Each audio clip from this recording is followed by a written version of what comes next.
Good morning and welcome to another one of Drew's Book Reviews. All right, so last time I said I was going to do Mistress of the Empire next. Well, I kind of lied. I actually did Servant of the Empire, which was actually the next one in the series.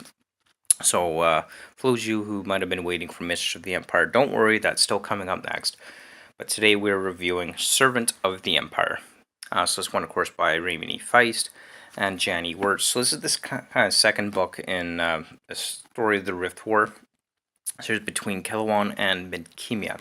Now, most of the Rift War books take place from the Midkemian point of view on that side of the Rift.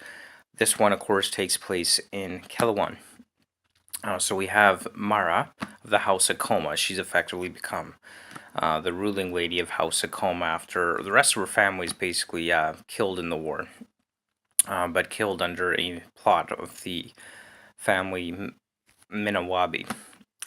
And so what we have here is we have Mara, who has purchased a bunch of Midkemian slaves. These were soldiers from the Midkemian army that were captured and brought through the rift to the world of Kelwan to be sold off in the slave markets. So the story primarily focuses on Mara, who's trying to manage her household, and the slave, referred to as the barbarian slave Kevin, which is Midkemian noble, but he's kept that identity a secret. He doesn't want anyone to know that's what he is and that he's a Midkemian noble, otherwise his life would be forfeit. And the story is really interesting in that it really plays off the contrast between Kevin and his culture versus Mara and her culture.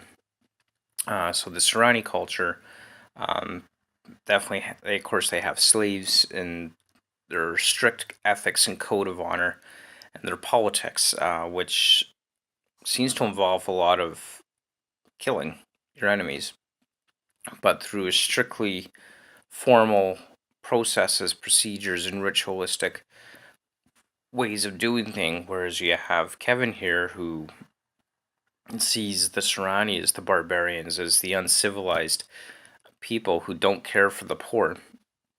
So we kind of get into the culture, the mythology, the religion of the Serrani people. And as this goes along, we got Mara here, who basically falls in love with Kevin, and Kevin in turn basically falls in love with Mara. And so he kind of gets that Stockholm syndrome. He is a slave, can never be more than a slave, but Kevin falls in love with this captor. But he consistently proves his loyalty time and time again to her, showing that he is definitely worth keeping around. And they become effectively lovers, and Kevin grows further and further apart from his fellow Midkemian slave captives, who are constantly planning escape. But Kevin effectively becomes a slave living in luxury. So we see him moving away from his fellow Midkemian slaves and closer to Mara, and then we see their conflicting worldviews play out as each kind of learns and comes to understand each other's culture. And as they learn about each other's culture and learn and come to understand their different ways of doing things, both effectively change and start adapting some of each other's culture. Mara becomes more compassionate, I guess.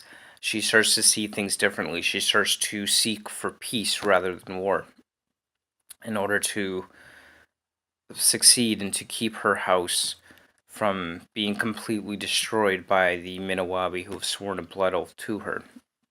So she seeks to maneuver in the great game, the political houses, and the game of council in order to succeed without violence, succeed without being killed, and to protect her son. And then we see Kevin, who has effectively become an advisor to her, but in a way that isn't obvious because he, as a slave, doesn't get the right to speak in any matters. He is effectively as low as you can go on the Midkemian ladder. So as low as you can go on the Serrani ladder of Midkemian in the Serrani lands. Overall, I definitely have to say I did enjoy Servant of the Empire more than Daughter of the Empire. Not that Daughter of the Empire was bad by any means. It wasn't, but Servant of the Empire, I just think was a better book. I enjoyed it. It's definitely got a lot more of interplay of characters, more development of characters within it. I'm really enjoying the story of Mara and Kevin. Serving the Empire course itself, the storyline in this book does take place over many, many, many years. We see Mara's son, Ayaki, growing up to the age of 9 from virtually infanthood within this book. So it definitely takes place over many, many years.